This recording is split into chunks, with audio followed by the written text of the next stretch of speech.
What is up, Insaners, and welcome to our Game Week 20 team selection video of the Fantasy Premier League 2021-22 season. In this one, we'll talk about our team for the upcoming game week, we'll discuss transfer plans, and we'll end the video with the best captain picks for the week. Make sure to hit the like button and subscribe to the channel as well if you like what you see and are new around here. Now, before we get into our team for Game Week 20, let's quickly look at how we did in Game Week 19. Now, at the time of recording this video, Game Week 19 has still not finished, but a pretty bad game week so far with only 7 matches going ahead this time around. Not going for the free hit looks really bad, at least this week, and it might hurt us in the short run.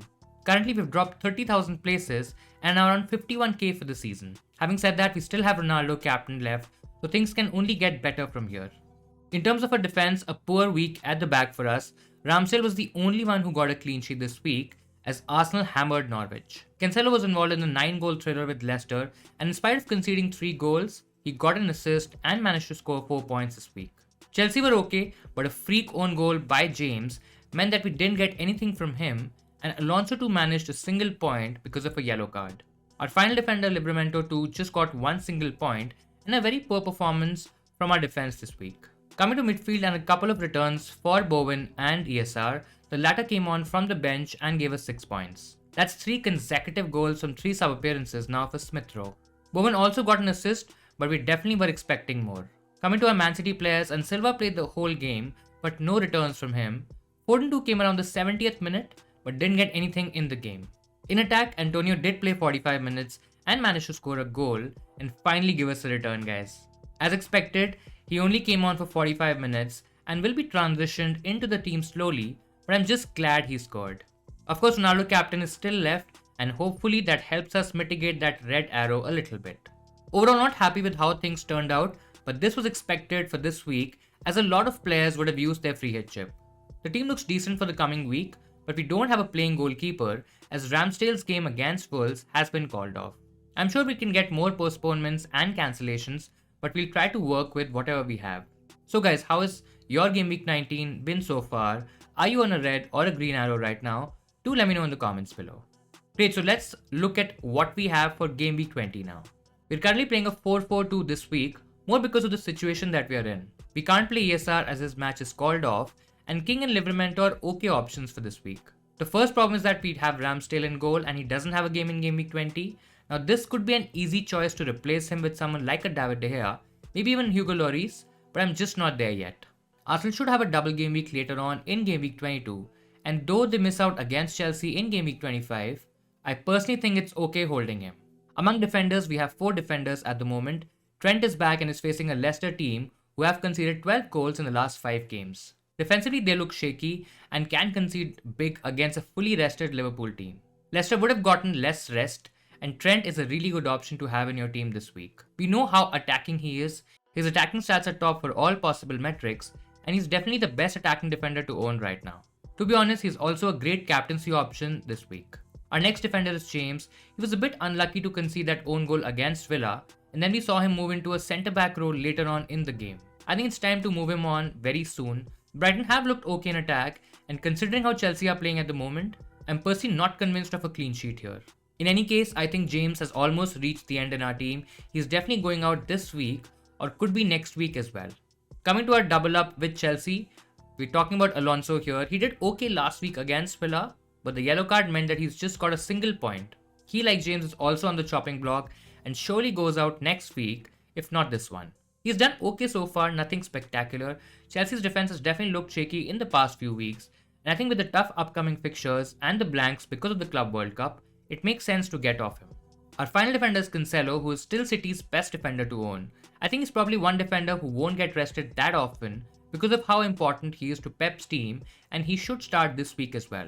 Brentford have looked pretty average in defense and attack too, and I'm expecting City to keep a clean sheet, and maybe Cancelo can even get some attacking returns. Right now, one of Chelsea's defenders might go out this week for a cheaper option, which we'll discuss in the transfer planner section. In terms of a midfield, first off, I'm really nervous not having Salah this week. It might come back to haunt us, but let's see what we have in our midfield. We at least have some cover with Jota playing against Leicester, and this could be another high-scoring game for Liverpool. His minutes could be a bit of an issue with Firmino now returning, but I still feel with AFCON coming in and Salah and Mane missing out, Klopp just won't rush back Firmino just yet, as he would want the Brazilian to be firing at the right point of time. He still looks pretty good to me in the Liverpool team and our FPL teams as well. Now we know that he usually gets a lot of chances. Yes, he misses a few big chances as well, but that is what you get from Jota. In the last game against Spurs as well, he scored, but he did miss a few chances, but that is how he is. I don't think so he should worry people this week unless they don't have any other routes to get to a Son or maybe a punt on KDB or Sterling. Then maybe it's worth a thought, but I would still play him this week. Next we have Silva, who has been playing okay, but hasn't contributed to City's last 17 goals, and that's a bit worrying. It's not surprising to be honest, as we know that what we are getting from Silva. KDB's return has clearly hampered his attacking output. He's playing quite deep in recent matches, and this could continue in the coming games. Super unlucky that I missed all those big hauls from him, and when I finally got him, he's not done much. Gundogan coming back is one more reason to worry, and that is why I think he can be benched this week. I mean, there are high chances of that happening. I'm still looking to ship him out this week. I think again, like Jota, if people are looking to fund Son, and maybe you even have Foden, I think you can sell him, but he's not a priority sell at the moment. Our second Man City attacker is Foden, and I think a lot of people are starting to get a bit frustrated with him. He was out of the team for the game against Newcastle, and he was benched against Leicester too. Now one would expect that he starts this week, but there's no guarantee of that. If you're trying to get Son, then he can definitely make way, but for my team, I'm okay taking a bit of a risk and going ahead with him. I think he still has the potential to score big in games, and for that, I must just keep him in my team. Our final defender in the 11 is Bowen, who we got last week. Now he did struggle to get into the game in a lone striker role in the first half against Southampton, but Antonio's introduction that let him off a bit, and he soon got an assist. I think he's the most effective when he's playing close to Antonio, and against a Watford defense, he can surely do well. He's definitely a long-term pick, and let's hope he does well in the coming games. Our final midfielder is ESR. He's on the bench for this week, but there's still question marks about his starting place. It has become somewhat of a joke now that he will come off the bench for the last 15-20 minutes and score a goal with a shot on target. At least that is what has been happening over the past 3 weeks, and it's somehow working for us. This week I'm afraid that is not possible as the game is called off. He is quite cheap, and we'll keep him on our bench for now. Coming to forwards, we are playing 2 this week with Ronaldo and Antonio in our team. Now Ronaldo hopefully should start, provided he doesn't get injured in the game against Newcastle. I know both games are close to each other, but I'm quite confident in him starting against Burnley. He'll definitely play up top for United, and he should do well. Our second forward, Antonio, he hasn't looked that great now for some time, but he did change the game after coming on at halftime in the last game against Southampton. With decent fixtures coming up, I think he looks like an okay hold. So this is our playing 11 for this week. Now let's talk about our transfer plans. The first option is to save the transfer and hope all the games go through. Now this will give us 10 players this week with Ramsdale, who doesn't have a game in game week 20. The advantage of this move is that we'll get 2 free transfers next week, and we could be in a better position to make moves if there are some more games getting called off.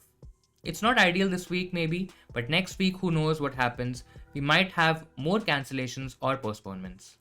The other option is to take out Ramsdale from Arsenal, who doesn't have a game this week, and replace him with a different option. Now we can go for a Lloris, but I just feel that it's just too much money for a goalkeeper. The other option is David De Gea, who looks in good form. Now Man United have good fixtures coming up. They'll almost certainly have a double game week as well. Plus I don't think so there's any risk of rotation with De Gea. I just feel this transfer feels too defensive. I mean, yes, we'll hopefully get 11 players with this move, and in the longer term, it might work out, but Wolves have trouble right now in terms of the COVID situation, and Man United could miss that Wolves game, so it could just even out. I still think going for a more aggressive move would be better, maybe a forward or a midfielder. I think there's some scope here. Now the other move would be to take out Reece James or Alonso, and then get a cheaper option. We can go for Diego Dallo, but again it'll be slightly risky. Yes, he could have a double game week, but he's not 100% nailed in that spot. I've recorded this video before the United Newcastle game, and the lineup in that game could shed some light in terms of who gets that wingback role. We can also get Emerson Royal from Tottenham. Now he's definitely not up there with the likes of Reguilon in terms of the attacking threat at least, but he could still be better than the likes of Dyer, who doesn't have any significant goal or attacking threat. I feel any one of them could give me an additional player who has a double game week in game week 22, and it allows us to save chips like the wildcard or even free hit, which we can use later on in the season. Now the reason we are doing the defensive transfers is because we want to target a Spurs attacker, and because we have some flexibility in midfield, we can get to a Son who has definitely been Tottenham's best player over the season, and he really did hurt us in game week 19. Fixtures for Tottenham are really good. Now Son will most definitely be coming in this week, and I think the move out here would be Bernardo Silva. I feel Foden can still get us something in the coming weeks, and it could be a bit risky, but we'll take that chance. So this would be our transfer move for game week 20, guys. What moves are you planning for game week 20? Do let me know in the comments below. Now let's get to our final section, which is captaincy for game week 20. Guys, with Liverpool back in the frame again, captaincy could favor Salah this week. He's the best player in the league by a distance. He has a good record against Leicester. One more thing is that Leicester are conceding goals for fun. I mean, they've conceded 12 goals in the last 5 games. I think he's the safest option this week with a decent fixture against Leicester. Now I know a lot of people have transferred out Salah, and in case if you don't have him and you have Ronaldo, I think you can go for him for captaincy. He's the best Man United player again by a distance, and he should play up top. He's facing Burnley, who have only kept 2 clean sheets in the last 8 games. Yes, they don't concede a lot of goals, but they still are leaky at the back. I think it's a great alternative if you don't have Salah in your team this week. The third option that we have is Heung-min Son. Now he's got 5 attacking returns in the last 4 games. That includes 4 goals and an assist. He's also a great alternative if you don't want to go to Salah or Ronaldo for this week. Our alternate differential picks include a Diego Jota, who has looked at a decent touch in the last few games for Liverpool, and he could do well against Leicester. Not a lot of people would captain him, so going with him could be a great differential. The other name that we have is Phil Foden. He's expected to start, but it could be tricky. I mean, there's no certainty that he starts, hence the risk, but I think there's a major haul from Foden coming soon, and this could be that week. Our third option, of course, captaining a defender is always tricky, but you can take your chances with Trent. Liverpool is the best attacking team in the league right now, with Trent already getting 10 attacking returns so far. To add to that, he also has 9 clean sheets, and Brentford haven't looked really dangerous in attack in any way. It might just be worth the risk going for him over a Salah this week. So guys, who are you captaining for game week 20? Do let me know in the comments below. So that'll be all from my side, guys. I really hope you'll find this video helpful in setting up your final teams for game week 20. Make sure you hit the like button, guys, if you liked our team selection video. Please consider subscribing to the channel as well if you want to follow our team throughout the season. We'll be back now for the deadline stream, guys, so do join us if you have any last minute questions or transfer queries. All the best to all FPL managers, enjoy your week, and I'll see you in Saners next time.